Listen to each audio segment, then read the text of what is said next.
I don't know. Everyone's different. I love being on tour. I love I'm trying to get back on tour, so I can't like potty mouth it too much. I'm curious, with hindsight, would you have done anything differently? I mean, do you feel like you've achieved your potential? And if not, what would you have done differently? um, I don't really know. It's pretty like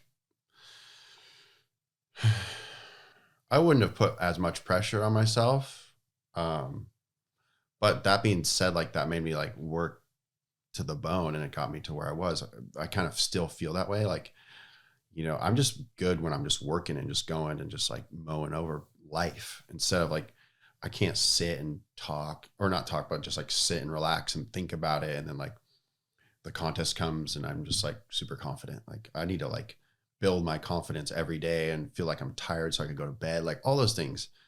So I don't really know what I would change. And also like, maybe I would have won an event or something. I don't know. Like I finished in the top 5 twice and, a couple heats away from number 2. Like, it's just, what am I asking for here? I've made an awesome living. Like, am I going to get my violin out because of Italo got a wave in the final or whatever? Like, you know what I mean? Like, how much better am I going to do? I did great. I tried my best and, still doing that and see what happens.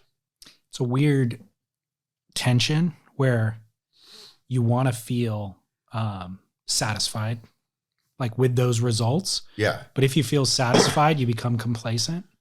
So it's like, I want to feel satisfied and gratitude for all these achievements. But at the same time, if that's good enough, then I'll never get the win. You know? No, totally. I mean, I just think everyone's got their path. I feel like, you even look at Kelly, like he feels to me like he's unsatisfied. And it's like, it's just the craziest thing ever, like he's like still, I know. Like he's going to be in the pipe masters probably. Like, it's just like, so, back to the hamster wheel, you could just get stuck in that, or you could just say, hey, that was my path. Look at all these blessings around me. Like I said, when I grew up, I have a family that's healthy. And it's just like, there's so much to be thankful for. So I just, for me, I just think, hey, I still got a lot of fire in me. I love to compete. I'm still surfing good. Like, let's just give it another go and see what happens instead of, I don't know, thinking about it. Are you able to give what it requires to win a world title basically while you have 2 kids and a wife? Well, I mean, Philippe did it.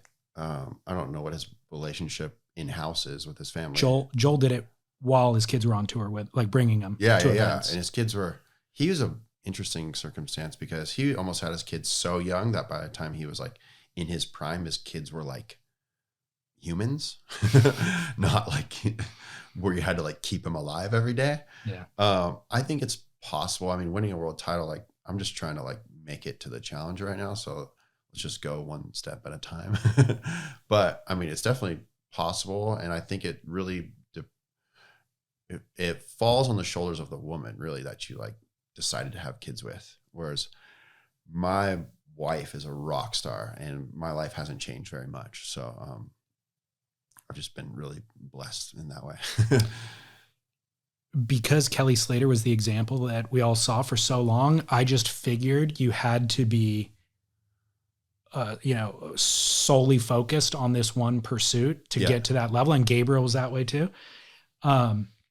But with the examples you named, and then also like John this year, I saw him interviewed, I think with Stab after he won his title. Mm-hmm. And he was talking about how having the kid allowed him to relinquish kind of superficial ego, essentially, that had been driving him all along, and it allowed him to elevate to a different level to where when he's finally paddling out against Italo, and Italo's on a charge, John's like, I have no pressure here because who gives a shit about this? Like, I got my kids at home, which is the only thing that matters. And he was able to just go out and surf more freely, basically. Yeah. And so that made me have a new realization of like, well, maybe it puts things into perspective. Yeah. You know? What a great role model for the sport. Like how just the kids, even Philippe, like family man, it's awesome for sure.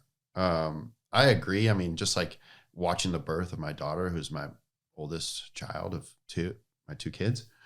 I was just like, man, I don't give a shit about surfing anymore. Really? Like, it's just like, I just want them healthy. And I was just like, just coming out of my wife's body. And I'm just like, what is going on? Like my wife signed up to do that. Like, what the fuck, you know? It's crazy. Yeah. So it's just like, it was like surf contest. Like what? Like, you know, a rip off job in a comp or a bad score or a bad trip or bad decision to run the event. It's just so like, it feels very like childish on the like scheme of life, you know. But that being said, I still get caught in the moment and fucking get pissed when I lose. Do you feel like your surfing's improved? I feel like I have a really good relationship with surfing right now. I feel like when I had the kid, when I had my daughter Noelle, I felt like so much of what I was just talking about that I was like, do I need surfing? Am I like attached to this like champion surfer, or am I attached to working out, or is surfing like training, or do I just love surfing? Like, and why do I love it? Like, I don't need it. Like, I should just be like, you know, so I had this like weird relationship with it. I was just like kind of spinning out about it for a couple of years, really, like 2 or 3 years. Whereas now I feel like I'm comfortable with saying like surfing's in my fucking DNA and I need to surf to like be a good human. So I just do that every day. And my wife tells me to go surf. I get up in the morning and I go surf, and it relaxes me. It makes me sleep. All those sorts of things.